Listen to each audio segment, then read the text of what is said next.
Okay, so migraine and chronic pain flares are super common and tend to be at an all-time high in the fall and winter time. So we're going to talk about it a little bit today. And a couple weeks ago, I posted a little bit about the ups and downs of healing, but we're going to dive into it a little bit more because a lot of people struggle this time of year. And it's not just stress, it's not just food. It starts typically when these seasons start to change in the fall. So the seasonal changes in weather, barometric pressure, rain, all of these things can trigger events. Now, it's important to keep in mind that triggers are not causes. These triggers can make our pain threshold, our bucket, overflow, but it's not the cause. If it were the cause, it would cause pain for everyone, right? There's an underlying environment, pathogen, situation, so on and so forth inside the body. That is the issue that needs to be fixed so these triggers no longer cause pain.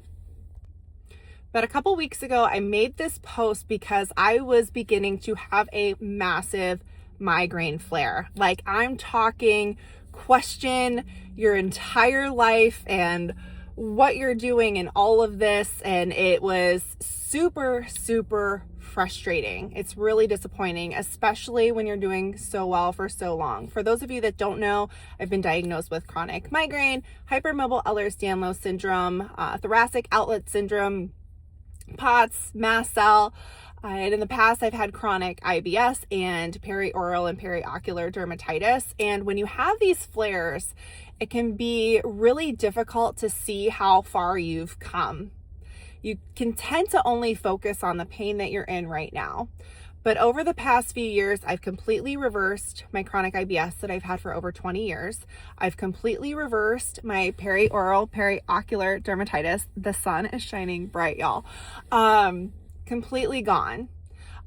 Chronic daily joint and muscle pain, gone. I had migraine symptoms or migraine pain almost every single day, 20 plus days per month in the past. And I've not only reduced frequency, but I've also reduced severity. But a few weeks ago, I noticed that migraine was creeping back in. Now, there are a couple things that play into this. I was sick for about 4 weeks, which was totally ridiculous, and was on antibiotics, and that throws the entire system out of whack, right? I knew it was going to take some time to recoup from that, but I noticed while driving, migraine was creeping back in, and it was like, what the hell is going on, right? So for me, I know that I haven't been as intentional with food as I need to be, and also nervous system regulation. So the fact that I was fine before driving and then developed migraine about 20 minutes into a drive and had migraine resolve when I got to my destination tells me that there's a sensory input that the nervous system just needs some TLC that it wasn't getting. This season, there's a lot of stress involved. We're not as intentional with our eating, so on and so forth. So I decided to hunker down and get back to it and really make sure I'm focusing on my nervous system regulation.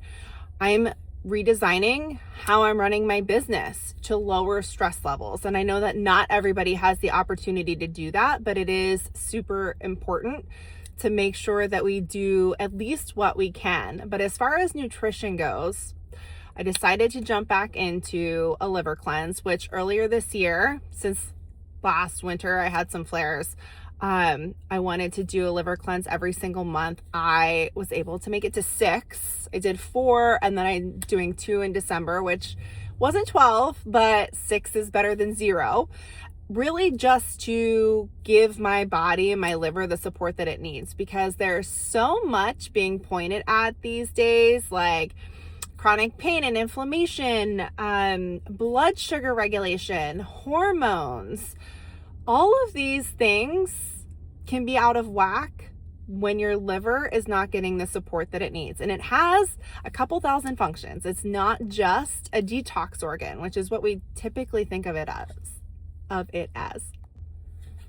So, diving back into the cleanse. Now, this is nothing crazy. This is a 3-6-9 cleanse by Anthony William, and I swear by them. And let me tell you, about a month of daily migraine symptoms are gone.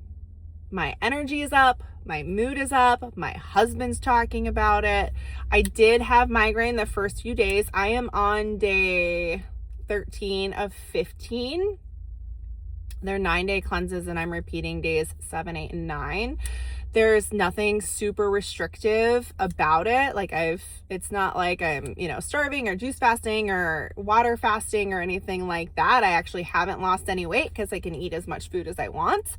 But it just goes to show the power of being intentional with our food choices and how impactful that, as well as mindset work and nervous system regulation, how life-changing that can be. And unfortunately, we live in a world with quick fixes and all of that, but when we're dealing with chronic pain or a chronic condition, it does take intention, and it takes long-term intention.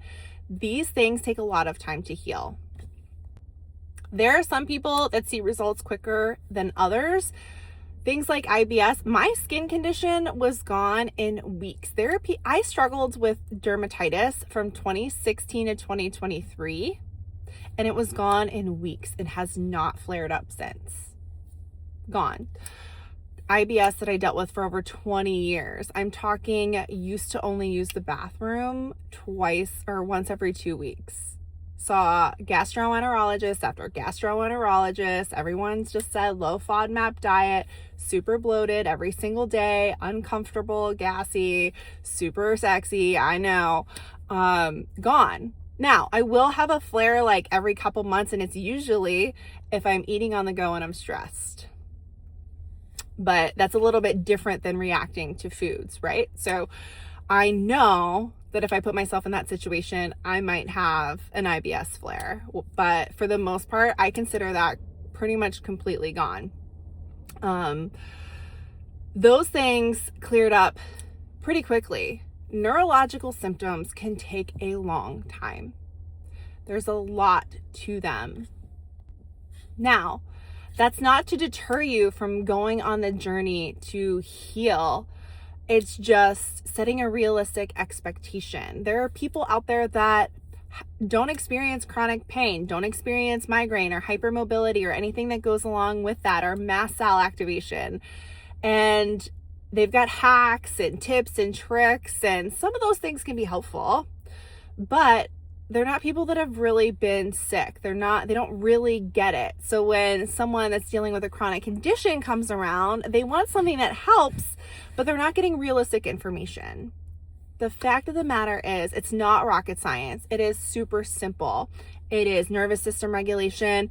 It is nutrition. It is supporting your body with lifestyle.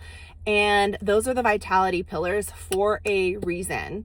But it's not rocket science. It's not unattainable. It is completely attainable. The body wants to heal. That is its primary goal. Pain is an adaptation and the body trying to survive, but it's also a signal telling us, hey, SOS, something is awry. So just wanted to share that with you all today, especially since it is the season for chronic pain flares. And if you have any questions, shoot me a DM or leave a comment. But love you guys, and I hope that you're having a great week.